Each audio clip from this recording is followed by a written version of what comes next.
Qualifié. Salut à tous, j'espère que vous allez bien. Donc, on va parler du Paris Saint-Germain aujourd'hui qui est qualifié pour les huitièmes de finale. Vraiment, pour moi, ça c'est la bonne nouvelle de la soirée après la grande déception du Barça. Donc, le Paris Saint-Germain qui se qualifie suite à un match vraiment calamiteux, un match complexe face au Dortmund. Vraiment, on a vu de quelle manière ce joueur-là vraiment voulait que cette équipe puisse couler d'une de ces manières. Heureusement, de l'autre côté, on a un certain Parisien, un ex-Parisien qui a fait son taf. Vraiment, qui s'est donné tous les moyens nécessaires pour non seulement sauver le Paris Saint-Germain, mais sauver son pote également, Kylian Mbappé. Et donc, un gros merci à Mike Maignan. Avec tous ces arrêts décisifs qu'il a réalisés face au Magpies. Merci à Mike Maignan parce qu'il a réalisé un match monstrueux. Ok, donc le milieu a cessé de imposer 2-1 face à Newcastle, ce qui a permis au Paris Saint-Germain de pouvoir se qualifier, étant donné que du côté du Paris Saint-Germain, c'était un match nul. Donc, alors que je précise que les Magpies menaient, donc Newcastle menait, mais au final, c'est le milieu AC qui a renversé le match. Donc, lorsque les Magpies ont marqué le premier but, ok, donc les supporters ont appris que de l'autre côté, le Paris Saint-Germain aussi était mené 1-0. Donc, du coup, ils se sont vraiment mis à célébrer dans leur stade parce que non seulement leur équipe avait réussi à marquer, donc Newcastle avait marqué un but, mais de l'autre côté, le Paris Saint-Germain aussi s'était pris un but pratiquement aux mêmes instants. Ils se sont vraiment mis à célébrer, on n'en pouvait plus. Ils étaient tellement contents. Et arrivé là, pam, pam, pam, pam, le Paris Saint-Germain, grâce à Kylian Mbappé qui crée vraiment une action magnifique, donc crée l'action, prépare l'action, on voit la balle et ensuite c'est Zaïre Emery qui reçoit la balle, je crois, suite à la passe de Vitinha. Mais bref, je ne me souviens plus de qui exactement Zaïre Emery a reçu la balle. Mais Zaïre Emery qui reçoit la balle et qui termine l'action finalement un but partout.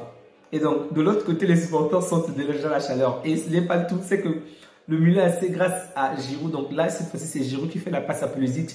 Pulisic qui égalise. Donc là, les Magpies sont de nouveau éliminés parce que le Paris Saint-Germain a marqué et le Milan est revenu au score, donc un but partout. Ils ont encore mis de l'espoir, mais malheureusement pour eux, ils ont tellement, en fait, leur coach a tellement procédé au remplacement parce qu'il voulait vraiment que Newcastle puisse gagner le match. Et du coup, ils se sont vraiment laissés, en fait, ils ont vraiment ouvert le jeu, ok.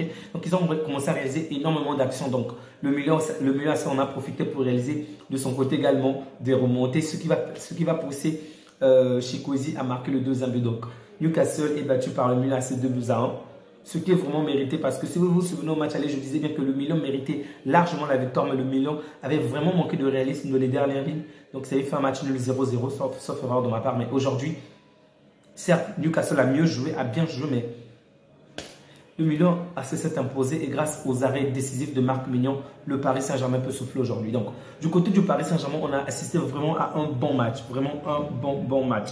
Kylian Mbappé qui marque un but malheureusement refusé. Donc, il avait quelques centimètres, vraiment quelques centimètres d'avance sur le défenseur. Donc, il était hors jeu malheureusement.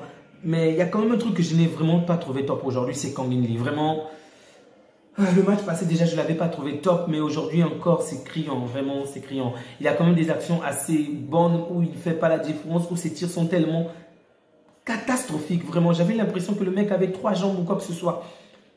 Je n'ai vraiment pas trouvé Kang In Lee bon aujourd'hui. La majeure partie des joueurs, je les ai quand même trouvés assez intéressants, mais Kang In Lee, je ne l'ai vraiment pas trouvé bon. Hakimi également, certes, il réalise une très bonne passe à Kylian Mbappé, ce qui pousse à Kylian Mbappé à marquer le but bon. Un but qui sera refusé. Il a fait un bon match, mais il est moins bon. Pourquoi je dis que Hakimi est bon? C'est totalement normal parce que lorsque tu joues avec Colomani devant, c'est vraiment différent avec lorsqu'il s'agit de Dembélé. Avec Dembélé, il va casser les lignes, il va courir vite, mais Colomani ne cassera pas les lignes, il va juste courir. Et donc, tu as peut-être un double travail. Donc, je pense que Hakimi s'exprime mieux lorsque Dembélé est devant lui. Ça s'est vraiment fait ressentir aujourd'hui. Très bon match de la part de Barcola. Vraiment, j'aurais souhaité qu'il marque peut-être encore plus, qu'il marque au du moins. Mais ça n'a pas suffi. Il a réalisé de bonnes choses, mais malheureusement pour cette équipe,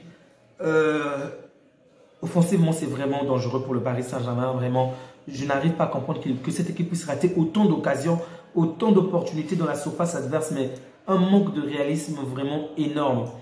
Donc, ensuite, on a Vitinha, comme je l'ai dit, également qui a fait un bon match. Zaïre Emery également. Donc, dans l'ensemble, la majeure partie des joueurs, moi, je les trouve plutôt satisfaisants. Okay. Zaïre Emery qui est même élu homme du match et Donnarumma Waouh, mais quelle performance Donnarumma. Mais Donnarumma. Si tu ne commettais pas ce genre d'erreur, aujourd'hui, lorsqu'on mentionne les meilleurs gardiens, excusez-moi, je précise, s'il ne commettait pas le genre d'erreur qu'il commet par exemple en Ligue 1, où il renverse les défenseurs, où il perd la balle, où le jeu de pied est pourri, vraiment aujourd'hui, lorsqu'on aurait cité par exemple le top 3 des meilleurs gardiens, Donnarumma serait sans aucun doute sur la liste. Mais en fait, il y a des moments où il ne vous épate tellement. Ok, il y a vraiment une bonne vibe sur lui. Après 2 ou 3 matchs, après, boum, il va commettre une erreur qui va vraiment vous faire perdre espoir en lui. Donc aujourd'hui, une fois de plus, Donnarumma est juste exceptionnel. Il a vraiment réalisé des arrêts décisifs. Bravo à lui, on peut compter encore sur lui. Donc je pense qu'il y a quand même eu de la frustration de la part de Kylian Mbappé. Je vais suivre un peu des infos pour savoir un peu la raison pour laquelle il y a eu cette frustration-là. Mais sincèrement, ce n'est vraiment pas cool lorsque les joueurs sont au terrain. Souvenez-vous qu'ils ont terminé la première partie en sachant que de l'autre côté, les Magpies menaient l'AC Milan 1-0. Donc, de l'autre, étant donné que le score était de parité sur le terrain de Dortmund et que les Magpies menaient Newcastle 1-0, Newcastle menait le Milan AC 1-0. Donc, le Paris Saint-Germain était d'office éliminé pour la Ligue des Champions et directement relégué en Europa League.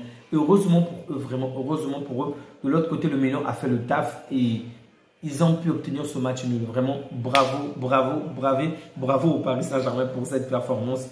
J'espère juste que dans les prochains matchs, tant que ce n'est pas le Barça, ils vont être plus adroits. Ok? Si c'est le Barça, qu'ils restent ainsi, qu'ils ne s'améliorent pas. Mais si ce n'est pas le Barça, il faudrait vraiment, alors là, vraiment que le Paris Saint-Germain puisse être plus adroit parce qu'il y a quand même des actions assez simples que ces joueurs n'ont pas pu faire, que ces joueurs n'ont pas pu profiter pour faire la différence. Et ce genre de match contre des grandes équipes, ben, ça paye cash. Donc, on va encore attendre les prochains matchs pour savoir ce qui va arriver pour le tirage au sort. Je crois que ça devrait se faire le lundi. Donc, ensuite, on va parler par rapport au 8e de finale. J'ai vraiment hâte de voir ce que ça va donner pour la suite. Merci à vous. Prenez bien soin de vous ainsi que des vôtres et passez une agréable soirée. Ciao.